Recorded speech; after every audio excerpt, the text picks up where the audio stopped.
अभी तक जो हमने ये वर्ड्स देखे हैं, अब इन वर्ड्स को हम सेंटेंसेस के अंदर भी यूज़ करेंगे, है ना। Make the sentence of these particular words. तो आप भी कोशिश करिए बनाने के, मैं तो खैर बता ही रही हूँ आपको।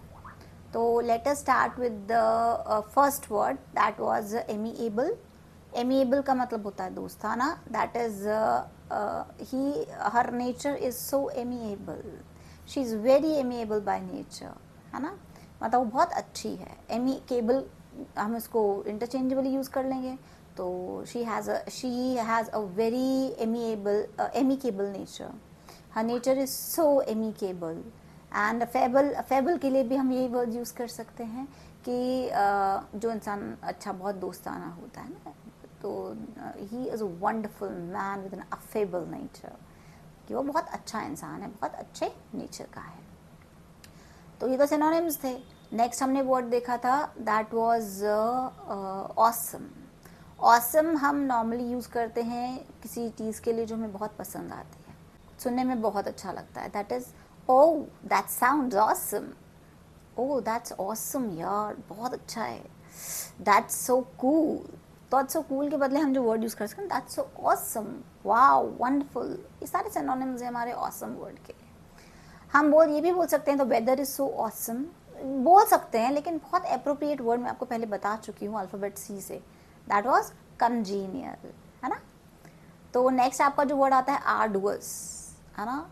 She was still determined in the arduous situation, वो अभी भी बहुत ज़्यादा दृढ़ निश्चयी थी, किसमें, अपनी बहुत ज़्यादा आर्डुअस कठिन परिस्थितियों में, आर्डुअस कंडीशंस में, है ना। And she stood so confidently even in the arduous situations. तो these are the sentences based on it. Next जो न्यू वर्ड हमने देखा था, दैट वाज एवलेंच। एवलेंच का जो मतलब था, दैट वाज बर्फ का पहाड़। When I went to the mountain, I noticed that there was an avalanche, so we had to rush. जब मैं माउंटेन्स पर था तो मुझे लगा कि बर्फ का पहाड़ नीचे की तरफ आ रहा है, तो हमें भागना पड़ा। नेक्स्ट सेंटेंस है आपका, नेक्स्ट जो आपका वर्ड था, दैट वाज एवराइज। एवराइज था इंटेंस ग्रीड, है ना। If you want success in life, never have an एवराइज।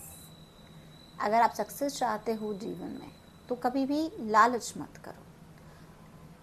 That was in the positive sense, है ना। आप अगर सक्सेस चाहते हो, तुम लालच मत करो उन चीज़ों का जो गलत तरीके से मिलती हैं हमको, क्योंकि अगर आपको सक्सेस भी प्राप्त हो गया, लेकिन आप कभी खुश नहीं रह पाओगे, है ना। तो if you want to accomplish in your life, never have an avarice, because if you have the same, you can never have the satisfaction of your mind, of your heart in your life. आपके दिमाग में, दिल में कभी भी आपको शांति नहीं मिलेगी। तो अगर आप एक्चुअली चाहते हो कि आप बहुत ज़्यादा शांत रहो, तो अपनी लाइफ में एवराइज ना रखें। आपका नेक्स्ट वर्ड आता है एबडक्ट। एबडक्ट का मतलब होता है अपहरण करना। तो इसका सेंटेंस होगा, she was abducted a month ago and to this date the police has very few leads. मतलब 1 महीने पहले उसका अपहरण हो गया था, और उसके बावजूद भी जो पुलिस है, अभी तक कोई भी सबूत इकट्ठा नहीं कर पाई है, लीड्स नहीं मिले हैं पुलिस को, है ना।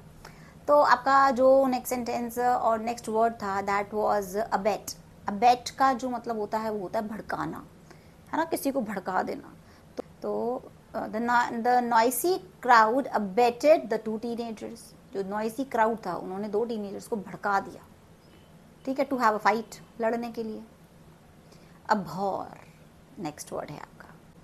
अभौर का मतलब होता है हेट करना, डिसलाइक करना, है ना, मुझे बिल्कुल पसंद नहीं है वो चीज़। तो she abhor the use of plastic bags and make use of environment friendly bags, ये भी हो सकता है ना। अभौर का मतलब होता है डिसलाइक करना किसी चीज़ को।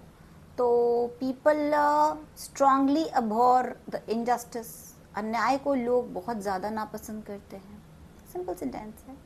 अभौर का मतलब आना चाहिए, और हम इंटरचेंजेबली इसको हेट वर्ड से भी यूज़ कर सकते हैं। She has a strong abhor towards that person who has ditched her. उसे उस व्यक्ति से बहुत ज़्यादा नफरत है क्योंकि उसने उसे धोखा दिया। Fine. So these were few sentences which were based on alphabet A.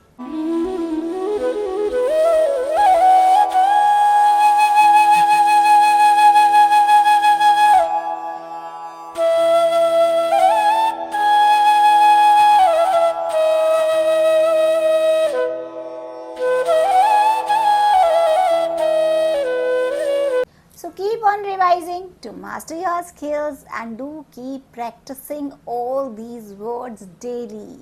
And don't forget to take very good care of yourself.